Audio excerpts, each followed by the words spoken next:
akan segera tanda tangani perpres, di mana di situ nanti ada CEO-nya, kandidatnya ada hanya satu, Pak Bambang Brojo, dua, Pak Ahok. Ya kalau buat negara untuk bangsa ya saya pasti bersedia gitu ya. Tapi mengenai syarat-syarat sih sebenarnya tampaknya tidak ada masalah, yaitu cuma misalnya kesesuaian antara kemampuan akademik gitu ya, atau profesi sebelumnya dengan bidang usaha yang diperlukan. Wajib untuk mencari putra-putri yang terbaik, selain BTP masih banyak. Agama, ya, dengan isu agama, karena kalau kita sudah masuk ke isu agama ini sangat sensitif. Tapi ayo kita lihat dari sisi yang logis. Bisa dibayangkan kalau seorang sosok yang selalu berperangai kasar, selalu berbicara kotor, selalu membuat kegaduhan, selalu membuat keributan masuk di tubuh. Mungkin ada tangbudi atau apa. Kalau menurut saya, Ahok ini kan dekat sekali sama taipan-taipan reklamasi. Paling cocok tuh jadi preskomnya atau direkturnya Podomoro, itu paling baik. Sasaran tembak nih enak nih, iya kan? Biarin aja mereka ngomong radikal-radikal, ini bahan baku. Kalau terjadi sesuatu nanti, ya kan, rakyat udah bersama yang kepengen perubahan. Jadi jangan diulangi lagi karakter yang kurang baik ya waktu memimpin DKI dengan petantang petenteng, memaki kiri kanan itulah. Perubahan, transparansi, dan profesionalitas dalam mengelola manajemen bisa dilakukan tanpa perlu memaki, mengeluarkan kata-kata kasar kepada orang yang dipimpin. Suasana politik sudah kondusif ya, situasi pembangunan juga on the track, semua bahu-membahu bersatu membangun bangsa. Jangan sampai ada gara-gara nilai titik rusak susu sebelangan. Gus Dur itu buta mata juga buta hati. Jarang, saya belum pernah nengok Cina kerasukan setan. Pernahkah Ahok itu kerasukan setan? Enggak, setannya juga pernah. Karena sesama setan dilarang saling menggoda. Kita harapkan ada perwakilan-perwakilan yang memang punya track record pendobrak, tidak artinya salah dan benar, tapi untuk mempercepat daripada hal-hal yang sesuai diarahkan. Biar masyarakat yang menilai. Kalau saya sih melihat kayak nggak ada orang lain aja gitu. Dan apa sih hebatnya gitu? Menurut saya sih biasa-biasa aja. Tonton yang kami hormati, sebelum video ini dimulai, klik dulu tombol subscribe dan jangan lupa nyalakan loncengnya supaya kalian mendapatkan notifikasi setiap kali saya upload video. Tekan tombol subscribe itu gratis, tinggal diklik, saya tungguin. 3, 2, 1. Selamat, Anda sudah bergabung dengan channel ini dan terima kasih sudah support di channel ini. Thank you. Hai semua, dengan saya Jonas Leong. Terima kasih banyak buat kalian penonton setia yang selalu menonton di channel ini. Saya secara personal sangat menghargai waktu kalian. Dan saya sudah menganggap kalian sebagai family karena kalian selalu support di channel ini. Bagi kalian yang selalu menuliskan opini kalian di kolom komen, saya baca komen kalian satu persatu. Saya baca komen kalian untuk mengetahui opini kalian, tanggapan kalian, dan masukan kalian sangat berguna untuk video selanjutnya. Terima kasih banyak buat kalian yang selalu menekan tombol like di awal video. Video seperti ini membutuhkan waktu dan juga research. Dan ini semua gratis untuk kalian. Jadi pastikan kalian menekan tombol like-nya supaya saya mengetahui kalian menyukai konten yang saya bagikan. Buat kalian yang ingin mencoba bermain saham, silahkan tekan link di kolom deskripsi. Thank you. Akan segera tanda tangani perpres, di mana di situ nanti ada CEO-nya. CEO-nya sampai sekarang belum diputuskan dan akan segera diputuskan insya Allah dalam minggu ini. Apanya? Kandidatnya ada banyak. Ada kriteria Sampaikan. Yang namanya kandidat ya memang banyak. Satu, Pak Bambang Brojo. 2, Pak Ahok. 3, Pak Tumiono. 4, Pak siapa? Pak Aswar Anas. Biar masyarakat yang menilai. Kalau saya sih melihat kayak nggak ada orang lain aja gitu. Dan apa sih hebatnya gitu? Menurut saya sih biasa-biasa aja.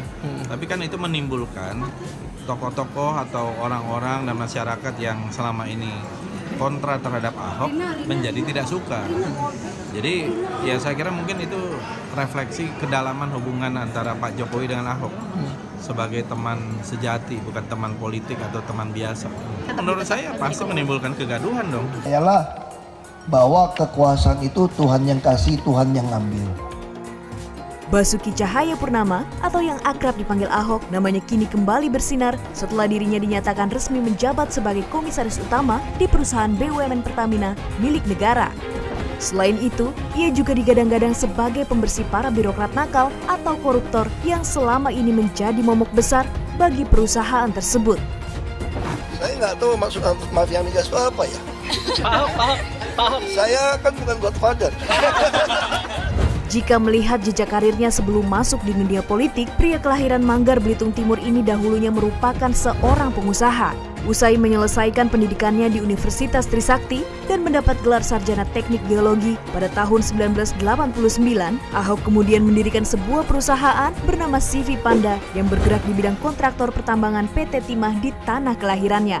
Setelah menggeluti bidang tersebut selama 2 tahun, Ahok lalu memutuskan untuk melanjutkan pendidikannya ke jenjang S2 dengan mengambil jurusan bidang manajemen keuangan di Sekolah Tinggi Manajemen Prasetya Mulia Jakarta dan mendapat gelar Master in Business Administration atau MBA. Dengan bermodal pengalaman di bidang kontraktor dan gelar yang disandangnya, Ahok pun diterima kerja di PT Simaksindo Primadaya di Jakarta, sebuah perusahaan yang bergerak di bidang kontraktor pembangunan pembangkit listrik. Di PT tersebut, Ahok menjabat sebagai staf direksi bidang analisa biaya dan keuangan proyek. Namun di tahun 1992, ia pun memutuskan untuk berhenti bekerja dan pulang ke kampung halaman untuk membangun sebuah perusahaan yang bernama PT Nurindra Eka Persada, di mana perusahaan tersebut didirikan sebagai persiapan untuk membangun pabrik gravel Peksen atau GPS pada tahun 1995. Sayang langkahnya terhenti di tahun 1995. Pabrik Ahok ditutup pemerintah lantaran ada oknum pemerintah yang menerbitkan sertifikat hutan lindung di lahan tambang miliknya. Karena merasakan pahitnya berhadapan dengan politik dan birokrasi yang korup, membuat Ahok berniat untuk terjun ke dunia politik dan menjadi pejabat. Saya pengalaman dulu dengan oknum kehutanan, Menteri Kehutanan. Saya pengalaman betul itu. Saya mau bersaksi, mau bukti, saya berani. Saya kalau satu hari saya bisa jadi pejabat hebat, gue mau usut. Brengsek itu. Hutan lindung pantai disikat perusahaan sawit. 500-an hektar. Lalu solusinya apa? Saya paksa mengeluarkan surat. Semua izin tambang yang di dalam hutan lindung saya cabut. Itulah dendam saya masuk ke politik. Kalau enggak, saya nggak pernah nasib saya itu masuk ke politik. Awal mula karir Ahok di dunia politik, ia bergabung dengan Partai Perhimpunan Indonesia Baru atau PPIB yang saat itu dipimpin oleh Dr. Syahrir. Dan pada pemilu 2004, ia pun mencalonkan diri sebagai anggota legislatif dan terpilih menjadi anggota DPRD Kabupaten Belitung Timur periode 2004 hingga 2009. Selama menjabat di DPRD, Ahok berhasil menunjukkan integritasnya dengan ikut dalam aksi menolak praktik KKN. Setelah 7 bulan menjadi DPRD, muncul banyak dukungan dari rakyat yang mendorongnya untuk maju sebagai calon Bupati Belitung Timur di tahun 2005. Dan ia pun berhasil memenangkan pilkada tersebut dengan mengantongi suara 37,13% dan menjadi Bupati Belitung Timur periode 2005 hingga 2010. Baru menjabat 2 tahun sebagai bupati, Ahok mendapat dukungan dari masyarakat untuk mengikuti pemilihan gubernur di tahun 2007. Namun sayangnya ia gagal dalam pilgub tersebut. 2 tahun kemudian, Ahok kembali mengikuti ajang kompetisi politik, yakni mencalonkan dirinya di pemilu legislatif 2009 sebagai caleg dari Partai Golkar. Hasil dari pemilu legislatif itu pun cukup memuaskan. Ahok berhasil masuk menjadi anggota DPR dan menduduki kursi di Komisi 2. Sebelumnya di tahun 2006, Ahok pernah dinobatkan oleh majalah Tempo sebagai salah satu dari 10 tokoh yang mengubah Indonesia. Dan di tahun 2007, ia dinobatkan sebagai tokoh anti korupsi dari penyelenggara negara oleh Gerakan 3 Pilar Kemitraan yang terdiri dari Kadin, Kementerian Pendayagunaan Aparatur Negara, dan Masyarakat Transparansi Indonesia. Tahun 2012, nama Ahok kian mencuat karena dipilih Joko Widodo atau Jokowi sebagai calon wakil gubernur DKI Jakarta yang diusung oleh PDIP dan Gerindra. Setelah melalui 2 tahap pilkada, akhirnya pasangan Jokowi Basuki ditetapkan sebagai pemenang dan dilantik menjadi gubernur dan wakil gubernur DKI Jakarta periode 2012 hingga 2017. Namun, belum genap 5 tahun, Gubernur Joko Widodo harus meninggalkan kursinya sebagai orang nomor 1 di DKI Jakarta untuk menjadi orang nomor 1 di Indonesia, yang kemudian posisinya itu digantikan oleh Ahok. Melihat kiprahnya, kita bisa mengatakan bahwa berpolitik ala Ahok adalah berpolitik atas dasar nilai pelayanan, ketulusan, kejujuran, dan pengorbanan, bukan politik instan yang syarat akan pencitraan. Wajar apabila Menteri BUMN Erick Thohir memilihnya untuk memimpin di perusahaan badan usaha milik negara Pertamina. Kasih kesempatan kita bekerja dan lihat hasilnya. Itu aja sih. Kapan Pak? Saya nggak tahu, mungkin Desember atau November, saya nggak tahu. Saya kalau buat negara untuk bangsa ya saya pasti bersedia gitu ya. Nggak tahu. Saya mau apa aja juga boleh, yang penting bantu negara. Nah, Pak Ahok ini kita anggap lengkap lah, dianggap lengkap memiliki kemampuan kedua bidang ini gitu, sehingga dan kita yakin juga ya market akan sangat baik menerima Pak Ahok gitu. Yang kita dapat informasi bahwa memang Pak Ahok panjang itu untuk kepentingan negara dan bangsa, beliau bersedia gitu kalau memang ditugaskan gitu. Kita bilang bahwa Pak Ahok secara gambaran besarnya udah tahu ya, gambaran besar udah tahu apa yang bakal ditempati oleh beliau gitu. Secara umum tidak tahu, jadi lebih baik ditanyakan langsung kepada pihak Kementerian BUMN. Tapi mengenai syarat-syarat sih sebenarnya tampaknya tidak ada masalah ya. Apapun namanya itu kita belum tahu, tapi yang pasti tadi prinsipnya adalah meminta kesediaan beliau dulu gitu, supaya mau bergabung sama-sama kita lah gitu. Karena kan kita butuh ini ya, kita butuh orang-orang seperti Pak Ahok yang memang bisa mendukung BUMN gitu. Kan beliau kan punya ini ya, kapasitas yang diakui oleh publik juga untuk inilah gitu, untuk hal-hal yang bisa memperbaiki banyak hal juga. Apa itu atas permintaan dari Presiden Jokowi atau dari Pak Erick sendiri? Rekomendasi. Yang pasti soal rekomendasi atau apapun namanya, banyak masukan lah dari kita kepada Pak Erick ya, dan Pak Erick melihat bahwa ini memang bisa untuk membantu kita. Kan Pak Ahok juga masih muda gitu, jadi masih bisa kita minta gitu untuk membantu. Yang pasti setiap posisi-posisi yang vital kan untuk BUMN pasti kita harus koordinasi sama Pak Jokowi, nggak mungkin nggak gitu, karena BUMN yang banyak menyangkut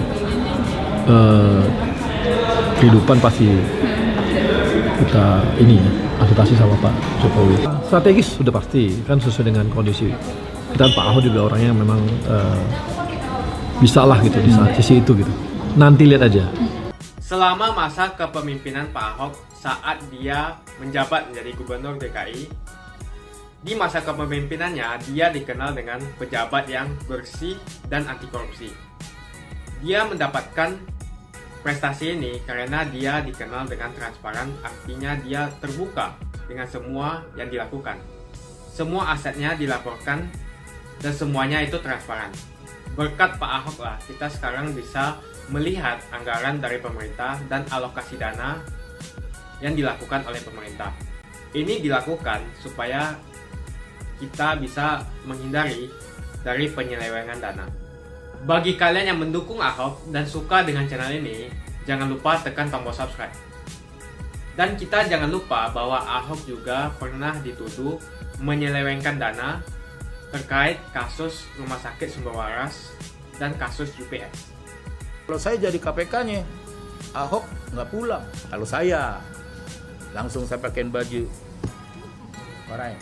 Mungkin kalian masih ingat bahwa di saat yang lalu Lulung pernah mengatakan bahwa Ahok terlibat dalam kasus penyelewengan dana UPS. Tetapi kalau kita ingat lagi, Ahoklah yang membuka semua transaksi ini dan semua transparansi ini sehingga anggaran penyelewengan ini diketahui oleh publik. Dan di saat itu, KPK membuktikan bahwa Ahok tidak terlibat dalam penyelewengan dana yang dilakukan oleh beberapa oknum. Sangat disayangkan, kasus penyelewengan dana UPS ini tidak dikembangkan atau seakan-akan menghilang.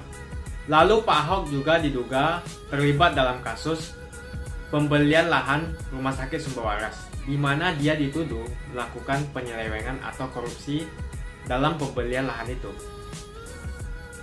Sudah terbukti bahwa Ahok tidak melakukan korupsi, karena ini juga diperiksa oleh KPK dan tidak ada bukti yang menyatakan bahwa Ahok melakukan penyelewengan. Saya tantang BPK nih, Pak Yudi.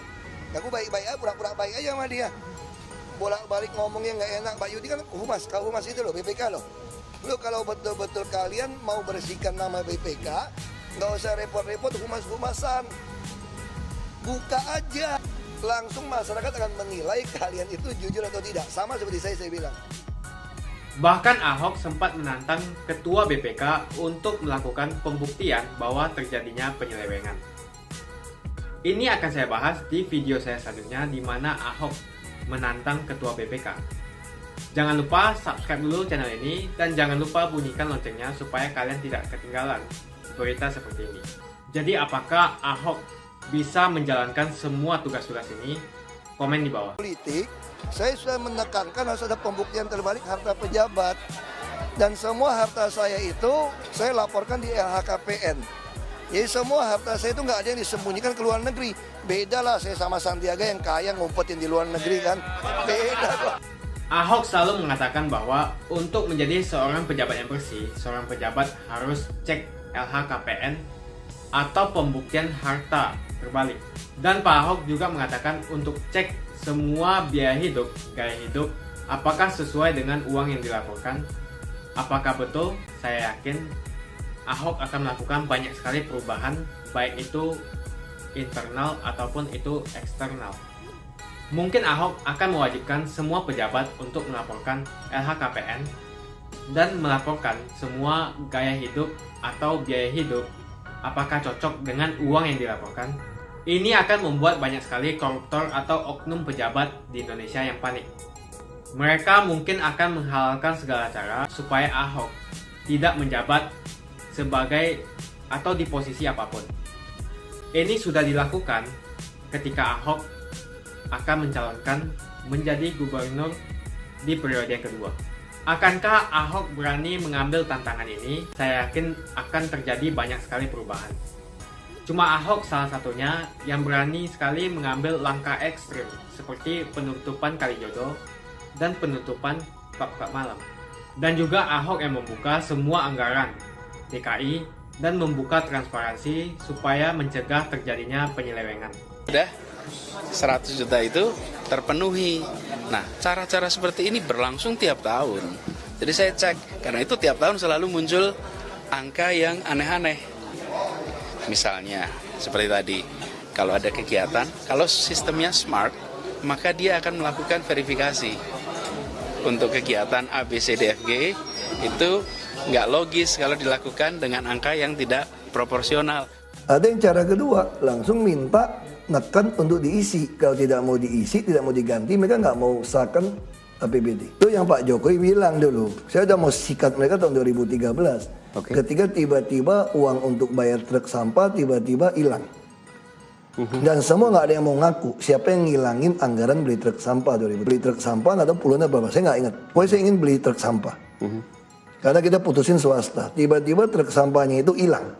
Dan semua ngotot, DPRD semua ngotot, memang dari SKPD nggak usul. SKPD pun nggak mau jawab. Ya udah. Akhirnya saya bilang udah masih buat e-budgeting di tes 2014, nggak mau masukin e-budgeting. Kita menganggarkan duit beli truk sampah. Tiba-tiba sampai ke Mendagri balik, nggak ada duit itu. Siapa yang ngetik, siapa yang nggak ngetik. Makanya 2014 ulang, isi lagi. Begitu isi duit lagi, mau IBA budgeting, nggak mau, nolak, oke. Tungguin, awas ya kalau ini hilang ya. Udah. Dapat duitnya. Begitu kita pesan truk, begitu APBD perubahan 2014, hilang setengah. Truk udah pesen. Itu ada e-katalog. Makanya saya bilang ini namanya permainan siluman-silumanan. Kita lacak. Saya dari Bapak Jokowi, ini harus dihajar ini Pak. Udah kurang ngajar ini. Bapak Jokowi bilang, sabar dulu, tunggu saya nyebrang ke kantor sebelah sana. Karena Kapolri, Kajagung, Mensesnek, Mendagri bukan orang kita. Permainan bukan nggak yakin, kan permainan besar ini. Ini kan seperti kata Pak Ketua yang lama kan, ini kan udah puluhan tahun dilakukan, cuma sekarang bermasalah. DKI diprototin semua sekarang, dikritik habis. Sip, lu jadi auditor gua sesuai fungsi lu digaji. Terus siapa yang diawasin? Kerja anak buah gua yang gitu 72.000. Kamu aja gak bisa ngawasin anak kamu main game kadang-kadang. Kalau Anda pulang, 72.000 pegawai, honorer 30.000. Siapa yang ngawasin? Maka ada DPRD, ada auditor. Nah sekarang bagus nih, yang 72.000 ini diprototin semua nih. Nah lu kalau mau main, gue bilang LSF awasin semua deh. Kenapa saya berani? Ayo like video ini dan tekan tombol loncengnya untuk menunjukkan kalian suka dengan konten yang gue bagikan. Dan kalian ingin melihat konten seperti ini lebih banyak lagi. Makasih banyak buat kalian yang gak skip dan nonton video ini sampai habis. Saya secara personal sangat menghargai waktu kalian. Makasih banyak buat kalian yang sudah tekan tombol subscribe. Dan makasih banyak buat kalian yang sudah tekan tombol loncengnya. Jangan lupa bagikan informasi ini ke teman atau family Anda. Mungkin teman atau family Anda membutuhkan investasi ini. Oke guys, sekian dulu dari saya. Jangan lupa follow Instagram saya di @johannesleongofficial untuk kata-kata motivasi setiap harinya. Bagi kalian yang termotivasi nonton video ini, ayo like video ini dan subscribe di channel ini. Dan buat kalian yang sudah subscribe di channel ini, jangan lupa tekan tombol loncengnya supaya kalian mendapatkan notifikasi setiap kali saya upload video.